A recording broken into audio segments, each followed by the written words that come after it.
안녕하세요. 오늘의 데일리 뉴스레터에 오신 것을 환영합니다. 푸틴 대통령과 시진핑 주석의 만남이 상하이 협력기구 SCO 회담지인 카자흐스탄에서 유례없는 긴장과 삼엄한 경계 속에서 진행되었습니다. 이 만남은 두 지도자가 공동으로 참석한 가운데 세계 각국의 이목이 집중되었는데요. 이를 지켜보는 수많은 기자들과 분석가들은 그들이 나누는 모든 말 한마디, 제스처 하나하나에 주목하며 이번 회담이 어떤 결과를 가져올지 예측하느라 분주했습니다. 이내 푸틴과 시진핑이 함께 나란히 서 있는 모습이 비춰졌고 그들의 표정은 단호하면서도 미묘한 긴장감을 내비치고 있었는데요. 평소 다른 국가의 지도자들과 만나는 자리에서 종종 시간을 늦추는 행동과 불편함으로 자신의 권위를 강조하며 전략적으로 심리적 우위를 점했던 푸틴은 그때와는 달리 시진핑에게 먼저 악수를 청하고 손짓으로 안내하며 무언가 심상치 않은 모습을 보였습니다. 푸틴은 먼저 양국 관계가 그 어느 때보다 강력하다고 평가하면서 우리의 공동 협력은 세계 문제를 안정화하는 데 핵심 요소 중 하나라고 강조했는데요. 그러나 시진핑의 표정은 복잡하고 미묘한 감정을 담고 있었습니다. 푸틴을 향해 오랜 친구라고 친근하게 지칭하며 양국 관계가 높은 수준에 있다고 평가했지만 시진핑은 연설 내내 약간 긴장된 모습이었고 그의 목소리는 푸틴의 목소리보다 더 조심스럽고 신중하게 들렸습니다. 그도 그럴 것이 중국은 북한과 러시아의 군사협력에 일정한 거리를 둬왔으며 러시아가 제안한 합동군사훈련을 거부하고 양국에 대한 직접적인 군사 지원을 가능한 피해왔기 때문인데요. 시진핑의 속내를 아는 이들은 그가 미국이 북러에 부과하는 경제 제재에 휘말릴까 우려하고 있음을 알고 있었습니다. 실제로 중국은 미국이 2023년 12월 러시아의 물자 조달에 관련된 제3국의 은행을 제재 대상으로 한다고 발표했을 때 이를 피하기 위해 중국의 일부 금융기관은 러시아 기업과의 거래를 중단했습니다. 이러한 배경 속에서 시진핑은 겉으로는 푸틴과의 강력한 협력을 강조하면서도 속으로는 복잡한 계산을 하고 있었습니다. 이러한 장면은 현장에 모인 취재진과 전문가들에게 강한 인상을 남겼고 양국의 관계가 앞으로 어떻게 전개될지에 대한 수많은 예측과 분석이 쏟아졌습니다. 사실 이 만남의 공식적인 이유는 군사적, 경제적 협력과 지역 안보 문제에 대한 논의였으나 실제로는 그 배경에 훨씬 더 복잡하고 긴박한 문제가 있었습니다. 미국의 군사안보 싱크탱크 랜드 R&D 연구소는 이 만남이 사실상 한국의 핵무장 가능성과 이에 따른 두려움 때문이라고 분석했습니다. 한국이 최근 몇 년간 눈부신 군사기술 발전을 이뤄내면서 세계 경제와 군사력에서 급격히 급부상하고 있다. 한국은 이미 반도체, 정보기술, 자동차 산업 등에서 세계적인 리더로 자리 잡았으며 이는 그들의 군사기술력에도 그대로 반영되었다. 최근 트럼프 대통령의 재집권 가능성과 한반도를 향한 주한미군의 압박이 한국의 자체 핵무장 가능성에 불을 지폈고 그로 인한 한국의 핵무기 개발이 주변국들, 특히 중국과 러시아에게 심각한 위협이 되고 있다.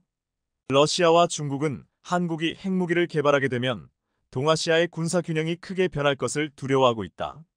특히 러시아는 우크라이나와의 전쟁으로 인해 내부적으로 심각한 문제를 겪고 있는 상황 속에서 한국의 핵무장은 그들의 안보 전략에 커다란 혼란을 초래할 수 있다.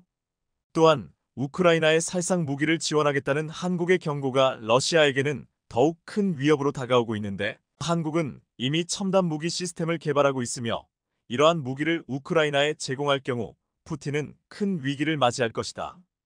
푸틴과 시진핑은 겉으로는 포괄적 동반자 관계와 전략적 협력 관계에 대해 논의했지만 그 이면에는 한국이 독자적으로 핵무장을 추진할 경우 동아시아의 군사적 균형이 어떻게 변할지, 한국의 군사적 위협에 어떻게 대응할 것인지, 이에 대한 중국과 러시아의 공동 대응 방안에 대한 심도 깊은 대화를 나눴을 것이라고 설명했습니다. 실제로 미국의 군사 전문 갤러리인 디펜스톡은 러시아가 한국의 핵무장 가능성을 얼마나 심각하게 받아들이고 있는지에 대해 구체적으로 설명했습니다. 푸틴은 한국의 핵무장이 러시아의 안보에 직접적인 위협이 된다는 점을 인지하고 이에 대한 대응을 준비하고 있으며 한국의 핵무장을 막기 위해 다양한 전략을 모색하고 있다. 그 중에는 한국의 경제를 약화시키기 위한 사이버 공격과 한국 내 친러 세력 지원 그리고 국제사회에서 한국의 핵무장 반대를 위한 외교적 노력이 포함되어 있다. 이번 시진핑과의 긴밀한 만남도 그 이유이다. 그러나 물이 흐르는 대로 흘러가듯이 러시아와 중국은 한국의 핵무장을 막을 수 없을 것이다. 많은 이들이 한국의 핵무장을 불가능한 꿈으로 치부하지만 그것은 아주 큰 착오이며, 만약 트럼프와 같은 인물이 재집권에 들어간다면 그 가능성은 더욱 커지게 된다.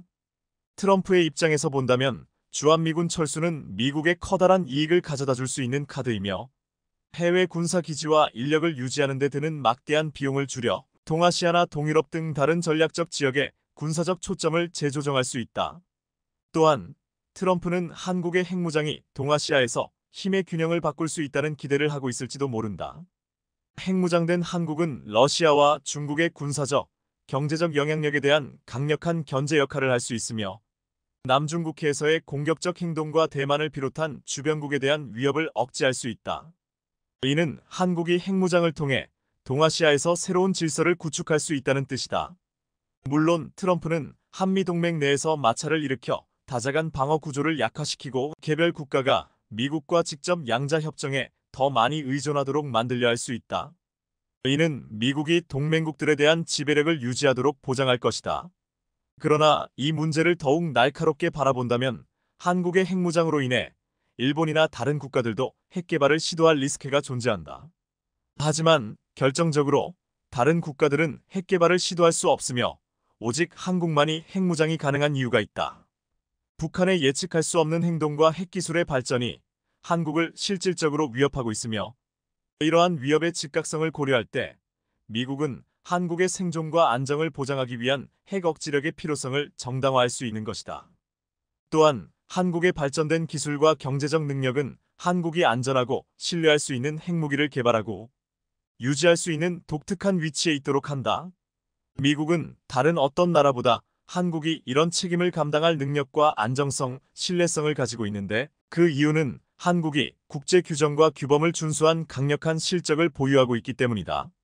따라서 미국은 한국의 능력과 미국의 전략적 이익을 긴밀히 일치시키고 엄격한 국제적 감시를 보장함으로써 한국이 현재 세계 질서에서 유일하게 새로운 핵무장 국가가 되어야 하는 이유를 제시할 수 있다.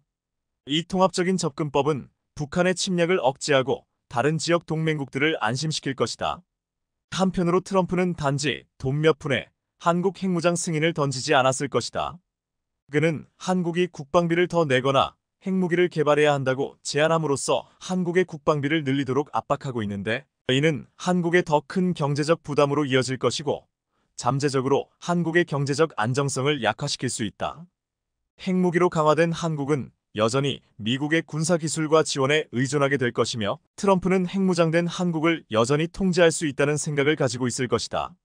그러나 트럼프는 한국을 과소평가하고 있다. 한국은 미국의 오랜 동맹국이며 한국이 핵무장 카드를 얻게 된다면 상황은 트럼프가 생각했던 것과는 완전히 다른 방향으로 흘러갈 것이다.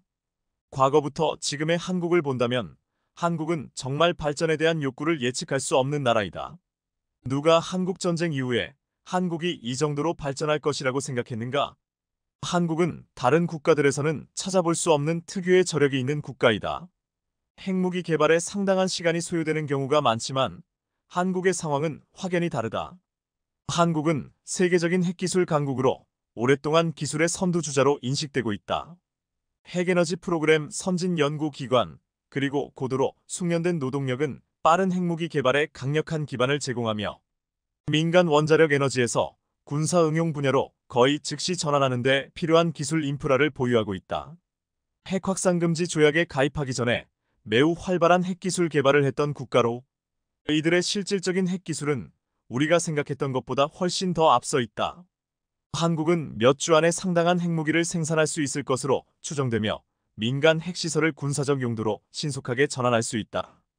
트럼프가 목줄을 걸기 위해 핵무장을 승인했다면 그것은 큰 착오이며 오히려 한국의 날개를 달아줘 빼앗긴 통제권을 다시 찾아오기 매우 어려울 것이다. 또한 핵무장화에 국민의 절대적인 지지를 받고 있는 한국은 핵 능력으로 국가와 국민들을 보호할 뿐만 아니라 지역 동맹국에 대한 영향력을 확장할 것이다.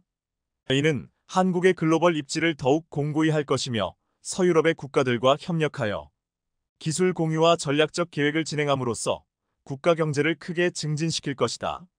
결론적으로 한국의 독특한 강점이 한국을 빠르게 핵무기 보유 국가로 위치시킬 것이며 혁신적인 원자로 설계, 첨단 재료 과학, 우수한 지능과 감시, 로봇과 자동화, 대중의 지지, 첨단 추진 시스템, 그리고 전략적 동맹으로 한국은 세계적인 힘의 균형을 재정립할 수 있는 위치에 서게 될지도 모른다. 푸틴과 시진핑 역시 이를 견제하기 위해 노력할 테지만 한국의 핵무장은 필수 불가결하며 설령 핵무장이 아니더라도 세계 최강국으로 발돋움할 것은 시간 문제라고 강조했습니다. 얼마 전까지 푸틴은 한국에게 우크라이나의 무기를 제공하면 한러 관계에 금이 갈 수 있다고 강력하게 경고하며 센 발언을 이어나갔는데요. 그러나 한국의 핵무장이 선택이 아닌 필수가 되어가고 있는 이상 푸틴의 행보는 최악의 패착이 되었으며 한국의 역갑질을 뼈저리게 느끼게 될 것입니다. 최근 전 세계 해군 관계자들이 한국의 총집 앞에 경악을 금치 못했다고 합니다. 다름 아닌 대한민국의 최신형 잠수함을 목격한 것으로 한국 잠수함의 엄청난 기술력을 눈으로 보고 놀라움을 감추지 못한 건데요. 세계 최강의 기술력을 보유한 한국은 아시아 최초의 잠수함 수출국이라는 타이틀을 넘어 이제 세계 시장에서 명품 잠수함 명가의 존재감을 제대로 드러내고 있다는데 이에 대해 자세히 알아보겠습니다. 북한 미사일 도발 징후를 사전에 포착해 발사 전에 제거하는 킬체인의 핵심 전력인 3000T급 잠수함 신체호함이 전 세계 해군 관계자들의 뜨거운 시선을 받고 있다고 합니다. 방산업계에 따르면 지난 4일 우리 해군에 인도된 신체호함 인도식에 캐나다, 사우디, 폴란드, 호주, 필리핀, 미국, 영국 등 해외 9개국 해군 관계자들이 총집결하는 등 화려한 장관이 펼쳐졌습니다. 신체호함은 지난 2021년 해군에 인도된 도산 안창호함, 안무함에 이은 세 번째 3000T급 잠수함으로 장보고 3배치1 사업의 마지막 잠수함입니다. 이런 신체호함은 전투 및 음파 탐지기 체계 등 잠수함에 포함된 주요 핵심 장비를 국산화한 게 큰 특징입니다. 실제로 신체호함은 잠수함 발사탄 도미사일 SLBM을 발사할 수 있는 수직 발사관을 장착했고 공기 불요 추진 체계 AIP와 소음 저감 기술 등 최신 기술이 적용돼 지상 핵심 표적에 대한 정밀한 공격과 은밀하고 안정적인 작전이 가능합니다. AIP는 축전기 충전을 위해 공기가 필요한 디젤 전기 추진 체계와 달리 함내에 저장된 산소 및 연료 전지를 사용해 수중에서 축전지 충전과 추진에 필요한 전원 공급이 가능한 시스템을 뜻합니다. 그런데 이번 신체호함 인수식이 열린 HD 현대중공업 울산 조선소에 우리 해군 관계자들 말고도 특별한 손님들이 모여 잠수함 명가의 위상을 한껏 드러냈는데요. 지난 1992년 독일로부터 1200톤급 장보고 이를 최초 도입한 이후 국내 기술력으로 최초 연구개발한 전략급 잠수함 1단계 사업을 성공적으로 마친 특별한 자리인 만큼 전 세계 해군 관계자들이 모여 기쁨의 순간을 함께한 겁니다. 실제로 이번 행사에는 앞서 말씀드렸던 것처럼 캐나다, 폴란드 등 해외 8개국 해군 주요 관계자들이 참석하면서 이목을 집중시켰습니다. 이를 두고 방산업계에서는 높아진 한국산 잠수함의 대외 위상과 신규 잠수함 도입을 계획하고 있는 국가들의 뜨거운 관심을 그대로 보여줬다고 평가했습니다. 그것도 그럴 것이 해외 군과 정부 관계자들이 진수식도 아닌 인수식에 대거 참석한 건 이례적인 일로 세계적으로 주목받는 한국 방산의 영역이 한국 함정으로까지 확산되고 있음을 보여준 신뢰라고 볼 수 있습니다. 그리고 이번에 방한 해외 8개국 해군 주요 관계자들은 우리 군 잠수함 운용부대의 정비훈련 장비와 하나오션에서 제작 중인 장보고 3배치1 건조시설을 확인하는 특별한 시간을 가졌습니다. 이날 마이클 맥도날드 캐나다 연방상원 의원, 마이클 제이콥슨 호주 잠수함 사령부 국장, 파울 두클로스 주한페루 대사 등은 신체호함을 비롯해 이지스함 정조대왕함, 호위함 충남함을 차례로 둘러보며 한국의 건조 기술에 놀라움을 금치 못했다는 후문입니다. 신체호함은 지난 2007년부터 시작한 장보고 3배치1 사업의 세 번째 잠수함인데요. 사실 이번에 인수식을 성공적으로 끝마친 건 우리 방산 역사에서 특별한 의미를 가집니다. 우리 해군의 핵심 전략 자산으로 역할을 수행할 수 있는 기반 환경을 조성했다는 점에서 안보 위상이 달라졌기 때문입니다. 방산업계에 따르면 앞서 대우조선해양, 지금의 하나오션이 건조한 선도함인 도산 안창호함은 2022년 8월, 이번함인 안무함은 작년에 각각 실전 배치됐었습니다. 배치 1의 업그레이드 버전인 배치 2는 지난 2021년부터 두 척은 건조가 시작됐고 올해 초 3번함이 새로 제작에 들어갔습니다. 배치는 전력화에 장기간이 걸리는 함정을 개발할 때 업그레이드 단계를 구분하는 용어입니다. 이렇듯 우리 군이 짜놓은 계획에 맞춰 착착 진행된다면 해군은 오는 2030년 무렵에는 최소 6척의 최신형 잠수함을 확보할 수 있게 될 전망입니다. 사실 신체호함은 잠수함 발사 탄도미사일을 탑재한 세 번째 잠수함으로 북한의 미사일 공격에 대응하는 킬체인의 핵심 전력으로 꼽힙니다. 다시 말해서 SLBM 운용이 가능한 3,000톤급 잠수함 신체호함이 이번에 해군에 인도되면서 우리 군은 2021년 도산 안창호함, 작년 안무함 에이어 SLBM을 쓸 수 있는 잠수함 3척을 보유하게 된 겁니다. 특히나 신체호함은 물 위로 떠오르지 않고도 잠수함 내에서 산소를 생산해 엔진에 공급할 수 있는데 신체호함의 위력을 실감케 하는 영상을 보면 모두들 경악을 금치 못합니다. 잠수함에서 쏘는 탄도 미사일, SLBM 수중 발사는 엄청나게 위협적인데 실제로 그 모습은 바닷속에서 탄도 미사일이 용처럼 솟구쳐 오르며 순식간에 목표물을 향해 날아가 표적을 정확히 맞춥니다. 이런 이유로 신체호함이 전력화되면 최근 북한이 탄도미사일과 극초음속 미사일을 잇따라 발사하는 상황에서 북한의 도발을 억제하는데 핵심 역할을 할 것으로 기대되고 있는 상황입니다.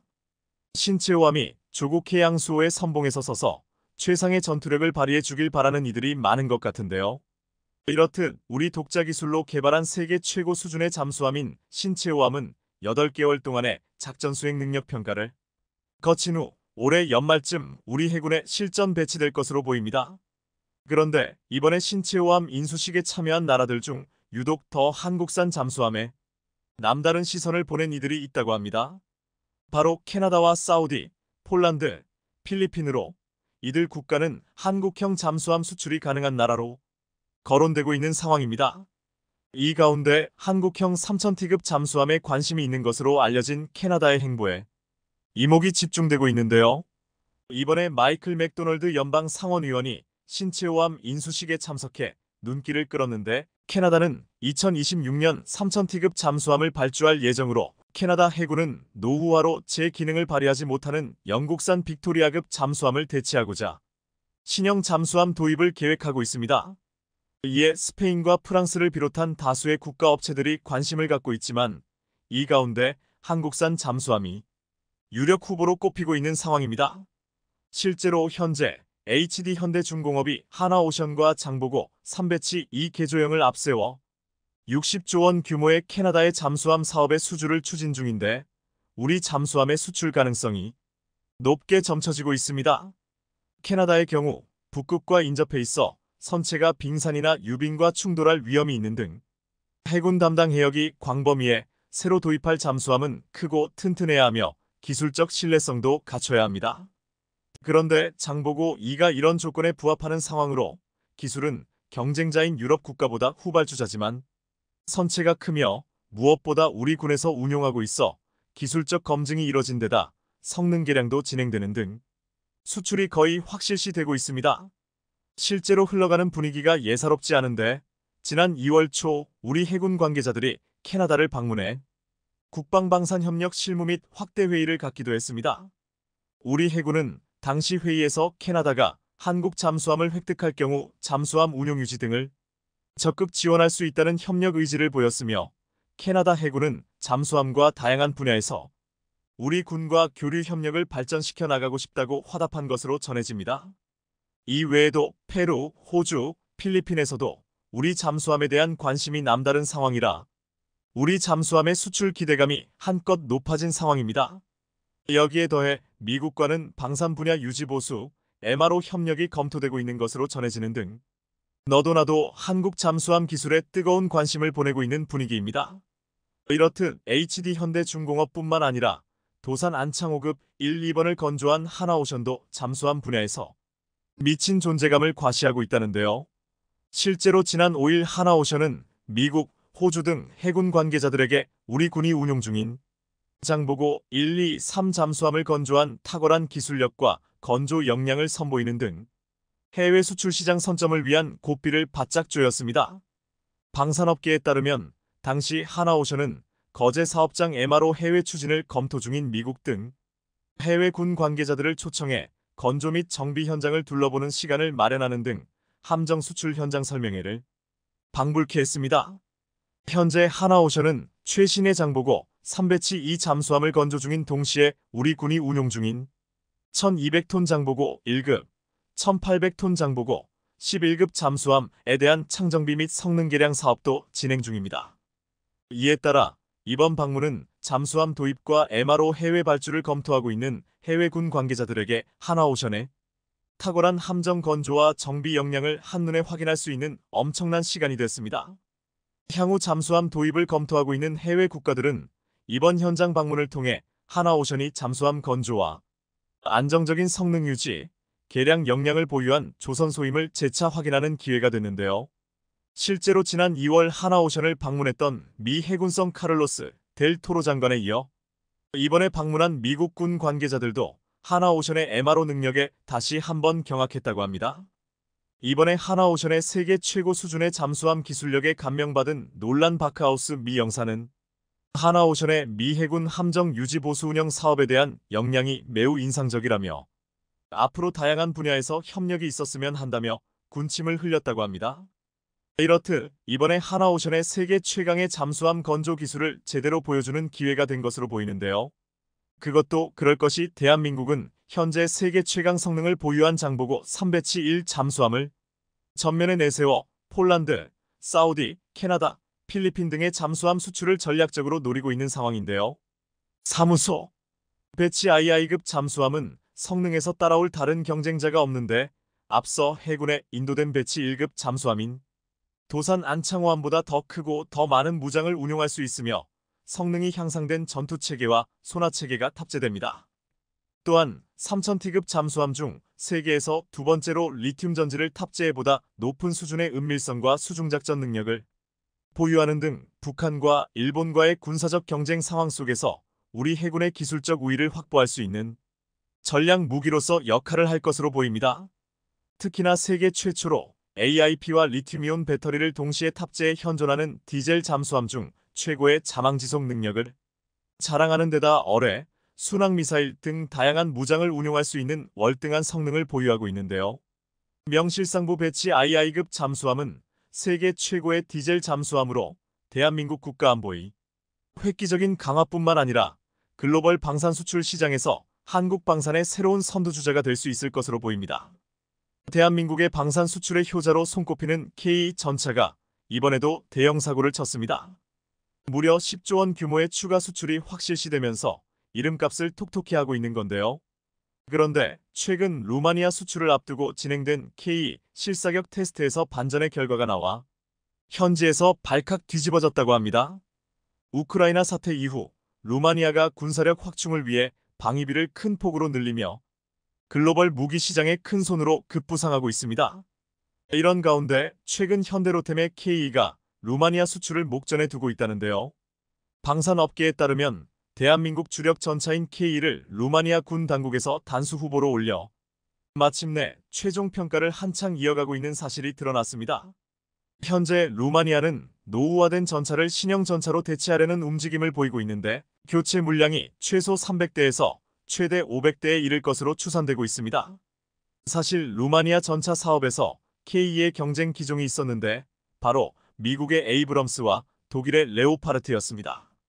그런데 이들 전차를 제치고 K가 단독 후보에 오르며 수출이 가시권에 들어오게 됐습니다.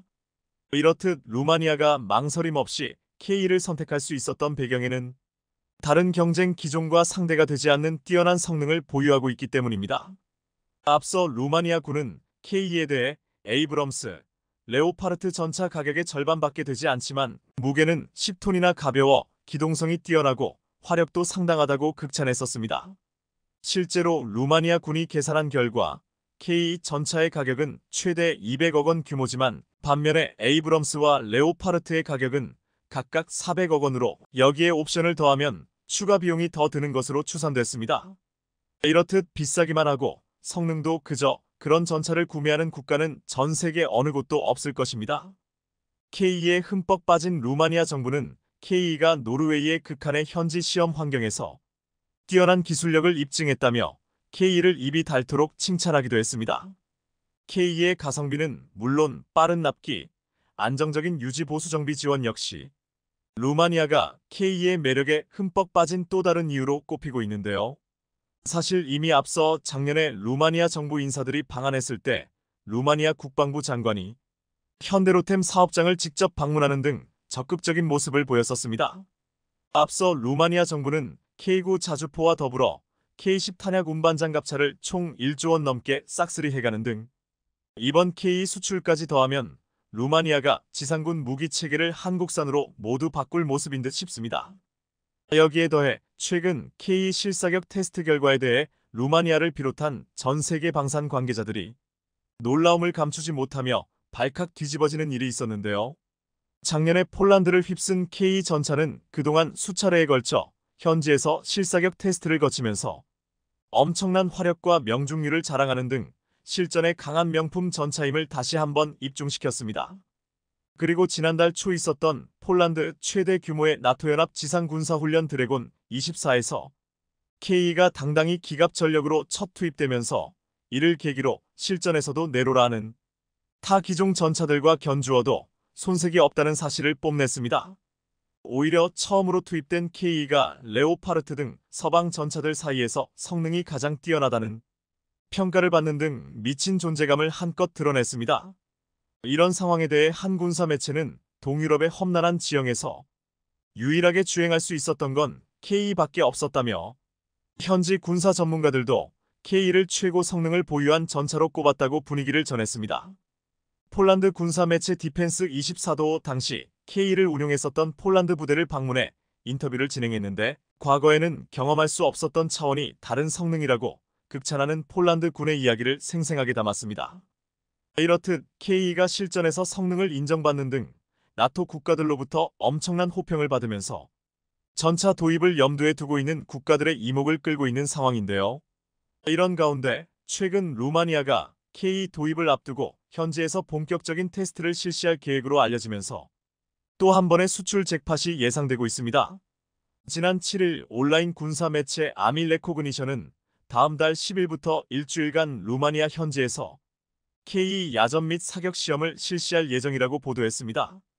이는 우리나라와 루마니아 군 관계자, 현대로템 실무자들이 모두 참관하는 자리로 사실상 루마니아 수출을 위한 마지막 관문이라는 평가입니다. 앞서 우리 군 고위 관계자도 K의 루마니아 첫 현지 실거리 사격 테스트 일정이 확정됐다며 다음 달에 있을 시험이 잘 마무리되면 좋은 소식이 있을 것이라고 귀띔했습니다. K가 루마니아에서 실사격하는 건 이번이 처음으로 실제로 궤도 장비의 현지 실사격은 계약 체결 전에 무기 성능 평가를 위해 거치는 사실상 마지막 단계입니다. 때문에 이번 사격 결과에 따라 K 계약 금액과 대수 등 수출 규모와 시점이 구체화될 거라는 게 군사 전문가들의 견해입니다. 앞서 루마니아는 작년 7월 우리 국방부에게 자국의 군 현대화를 위해 300대의 K 전차가 필요하다고 이야기했었는데 이번 테스트 결과에 따라 수출 규모가 더 확대될 수도 있을 것으로 보입니다. 특히나 이번 야전 및 사격 시험은 단순한 장비 평가 절차뿐 아니라 루마니아와 한국 간 방산 계약 내용을 마무리하는 중요한 단계가 될 거라는 관측이 나오는 만큼 매우 중요합니다. 현재 현대로템의 루마니아 K 수주 목표 물량은 약 500대, 우리 돈 약 10조 원 전후로 알려져 있으며 이번 테스트가 잘 마무리된다면 단발성에 그치는 것이 아닌 지속적인 협력이 있을 것으로 보입니다. 여기에 더해 동유럽 시장에 K 수출 물꼬를 트게 한 폴란드에서도 여전히 K에 대한 엄청난 관심이 사라지지 않고 있다는데요. 현대로템이 폴란드와 820대 규모의 K 추가 수출 계약을 남겨둔 가운데 폴란드 현지에서 K를 언제 더 들여올지 관심이 높은 상황입니다. 주요 외신에 따르면 최근 폴란드 군사 매체 관계자들이 현대로템 창원 공장을 방문해 K 생산 시설을 둘러보고 현대로템 고위 관계자와 만나 직접 K 추가 계약건에 대해 엄청난 질문을 퍼부었다고 합니다. 이 자리에서 현대로템은 K의 성능과 빠른 납기를 강조하면서 추가 계약을 위한 준비를 하고 있다고 강조했다고 하는데요. 앞서 현대로템은 2022년 7월 폴란드 군비청과 총 1000대 규모의 수출 기본 계약을 체결한 데 이어 불과 몇 개월 뒤 180대 규모의 1차 실행 계약을 맺고 최근까지 46대를 납품했습니다. 추가 계약에 대한 구체적인 이야기가 거론되진 않았지만 최근 폴란드 현지에서 K에 대한 관심이 높아지고 있어 추가 도입 소식이 임박했다는 평가가 나옵니다. 얼마 전 안제이 두다 폴란드 대통령도 한국으로부터 무기를 수입할 뿐만 아니라 폴란드에서도 생산하고 싶다며 특히 K가 그렇다고 언급하는 등 K에 대한 남다른 애정을 드러냈습니다. 실제로 현재 폴란드 내에서는 추가 계약 대상으로 꼽히는 성능 개량형 모델 KPL에 대한 관심이 매우 큰 상황인데 앞서 현대로템이 폴란드와 1차 계약을 맺은 180대는 KEGF였습니다. 폴란드 군사 매체 디펜스24에 따르면 KPL의 차체와 내부 구조는 기존 형태를 유지할 가능성이 크며 KEGF를 사용하는 폴란드 군의 의견을 반영해 개발될 전망입니다. 무장에는 브라우닝 M이 기관총의 한국형 파생형인 K6 대구경 기관총 또는 폴란드 현지 방산업체 GM 타르노프의 WKM-B 기관총이 장착될 것으로 보입니다. 또한 KPL에는 적군의 대전차 무기를 탐지하게 하는 하드킬 능동 방호 장치도 장착되는데 현대로템과 라파엘사가 공동 개발한 새로운 체계가 탑재될 가능성이 있습니다. 이 밖에도 원격 사격 통제 체계와 외부 장갑이 추가되며 전체 무게는 최대 65톤까지 늘어날 것으로 보입니다. 현대로템은 추가 계약 물량인 KPL 820대 중 500대를 폴란드에서 생산하고 일부 기술을 이전하는 방안을 제안하고 있는데요.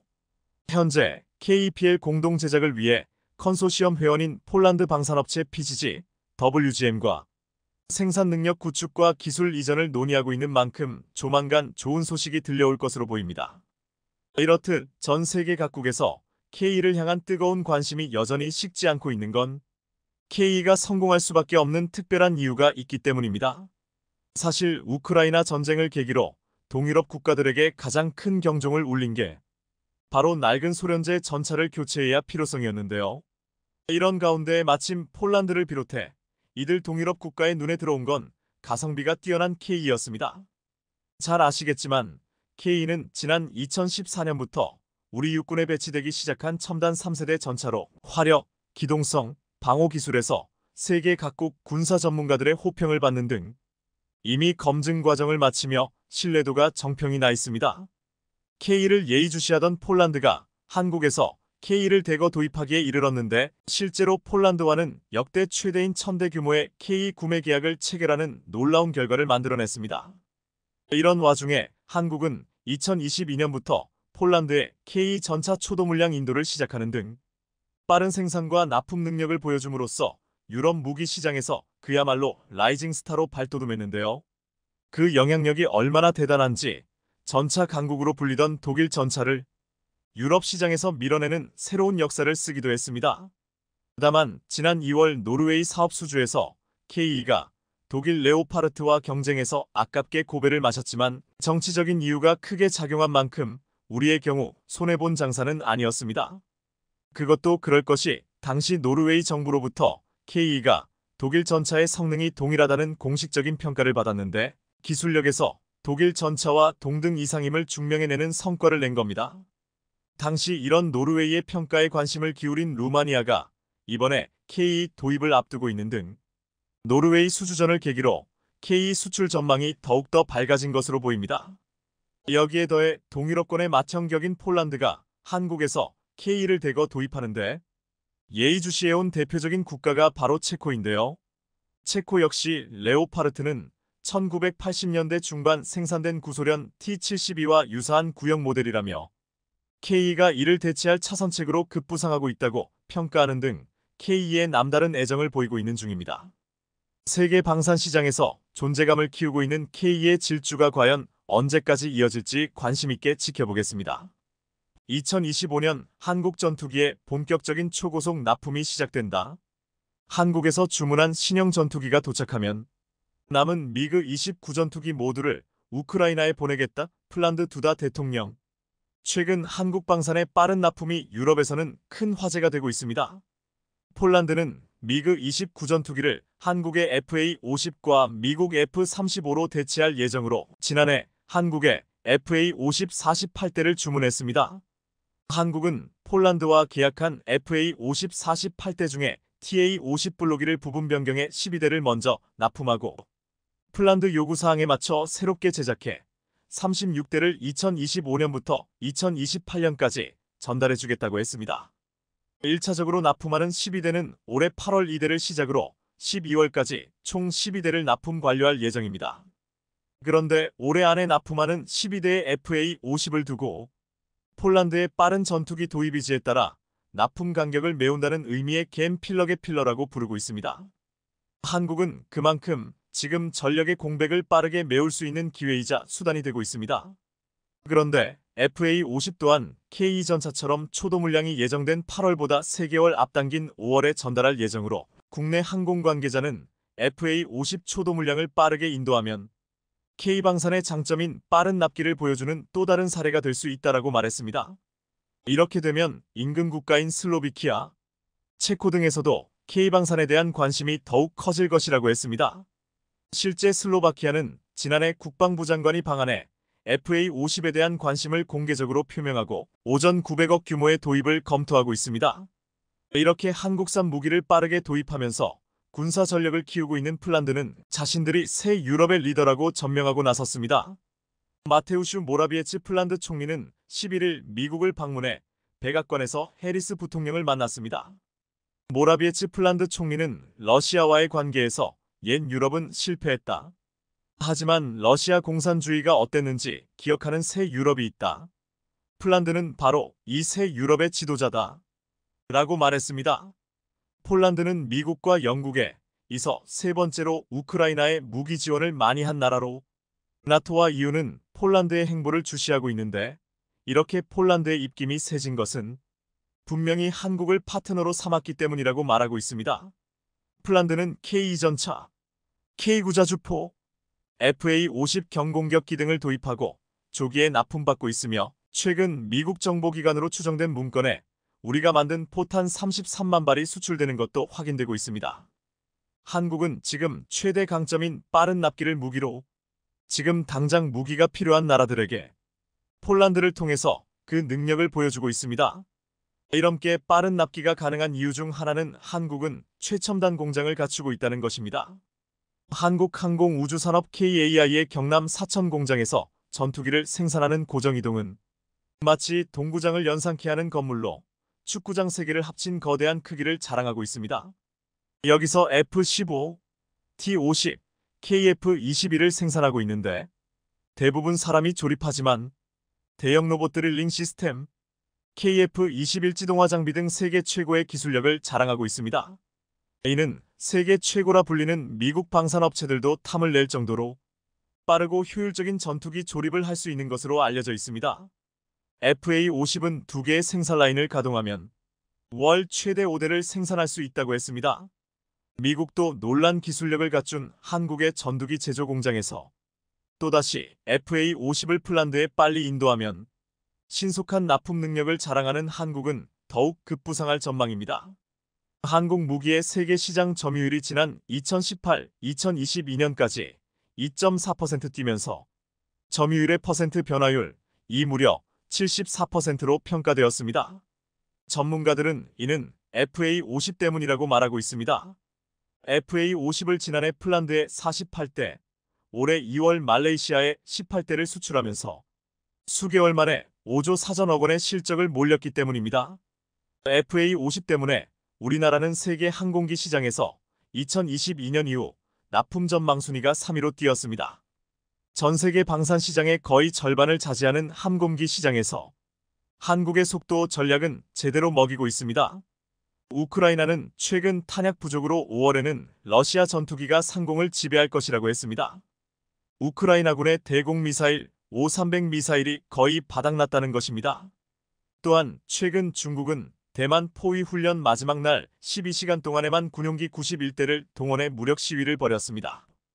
역대 최단 시간, 최대 규모의 무력 시위로 이날 무력 시위에 동원된 중국 군용기는 수-30과 J-10, 11, 15, 16 전투기 등과 H-6 폭격기 등 식별된 중국 군용기 숫자로는 역대 최대 규모였습니다.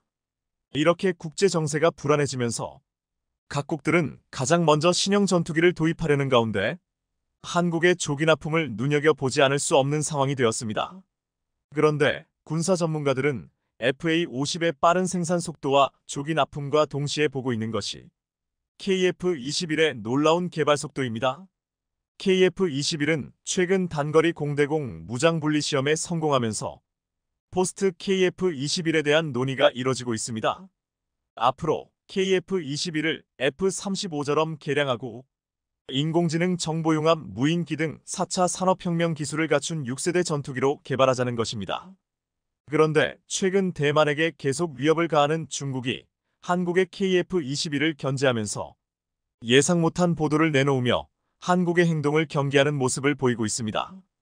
최근 중국 소우닷컴에서는 한국이 4,000개의 핵탄두를 위한 충분한 핵물질을 비축하고 있으며 한국 정부가 이를 곧 사용할 것이라는 징후를 보였다고 보도했습니다.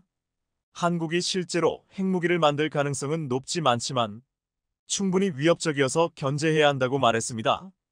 KF-21의 개발 속도가 빠르게 진행되는 가운데 중국이 한국의 핵무기 제조 가능성에 대해서 집중하는 이유 중 하나는 KF-210I 만들어지고 무장 관련 개발 과정에서 일찌감치 전술 핵무기 탑재를 고려해야 한다는 말이 나왔기 때문입니다. 국내에서는 미국 측과 협의를 통해서 핵무기 통합 인증을 추진해야 한다는 의견이 니온 바 있습니다. 국내 한 전문가는 전술 핵 운용을 위해서는 항공기에 별도의 동합 및 인증 절차가 필요한데 F-15, 16 모두 핵무기 운용 능력을 통합한 사례가 있으니 기술적으로 어려운 문제라기보다는 안증의 문제라고 했습니다. 지금 상황에서는 분명 이것은 한반도 비핵화에 위배되지만 국내와 미국 일부에서는 대북 확장 억제 차원에서 핵 공유를 추진해야 한다는 목소리가 나오고 있기에 앞으로 이에 대한 고려도 시도될 수 있다는 주장이 제기되고 있습니다.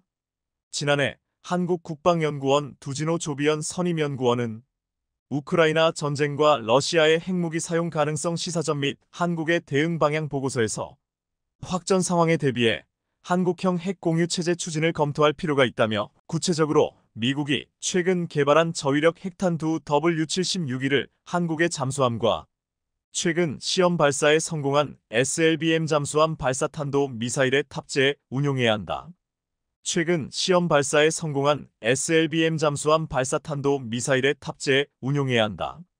또 F-35 전투기를 기반으로 미국의 산형 B-61-12 저위력 중력 폭탄을 공유받는 공중 기반 핵 공유 체제도 고려할 수 있다라고 말하기도 했습니다. 지금 중국이 두려워하는 것은 한국이 핵무기를 개발할 수 있는 능력도 있지만 미국이 허용만 하면 KF-21에도 전술핵 무기를 달 수도 있다는 사실입니다. 그런데 이렇게 군사적인 위협뿐만 아니라 중국은 한국산 전투기가 수출되면서 자신들의 수출 시장이 위협받을 것이라고 우려하고 있습니다. 중국의 군사 전문가 앤서니 용은 지난해 홍콩 일간 사우스 차이나 모닝 포스트 SCMP와 인터뷰에서 한국이 KF-21을 생산한 것을 놓고 전투기 분야에서 중국과 경쟁할 만큼 성장했다는 점을 의미 있게 바라봤습니다.